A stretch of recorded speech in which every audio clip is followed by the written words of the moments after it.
मारूफ पाकिस्तानी गुलकार आतिफ असलम का शुमार दुनिया के बेहतरीन गुलकारों में होता है। आतिफ असलम पाकिस्तान के अलावा भारत में भी बहुत मशहूर हैं और पसंद किए जाते हैं। आतिफ असलम ने अपनी अहलिया सारा की 37वीं सालगिरह दोस्तों के साथ घर पर मनाई। तकरीब की तस्वीर सोशल मीडिया पर वायरल हो रही हैं। इसमें कोई शक नहीं कि आतिफ असलम का शुमार पाकिस्तान समेत दुनिया के बेहतरीन गुलकारों में होता है। इसने अपनी आवाज़ का जादू पूरे हिंदुस्तान में फैला दिया है और यहाँ तक कि इसके चाहने वालों की तादाद लाखों में है।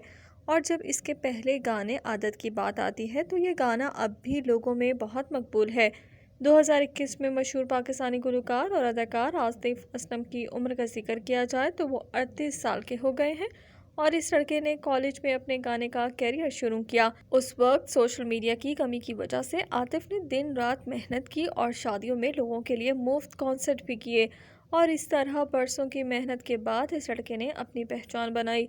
आतिफ असलम ने अपनी शादीशुदा ज़िंदगी का आगाज़ 2013 में अपनी बचपन की दोस्त सारा भरवाना से शादी करके किया। शादी के बाद वो 2 बेटों के वालिदैन भी बन गए हैं।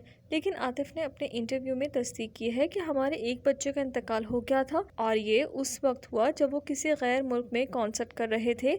लेकिन इंसान बेबस है और कुछ नहीं कर सकता। हम मशहूर पाकिस्तानी अदाकार और गुलकार आतिफ असलम अपनी अहलिया सारा भरवाना की 37वीं सालगिरह दोस्तों के साथ घर में मनाते हुए देखेंगे। वायरल तस्वीर में देखा जा सकता है कि दोनों मियाँ बीवी इस मौके पर एक ही रंग के लिबास पहने हुए हैं। इस तरह आतिफ ने सारा की 37वीं सालगिरह पर अपनी इंस्टाग्राम पोस्ट पर अपनी मोहब्बत का इजहार किया।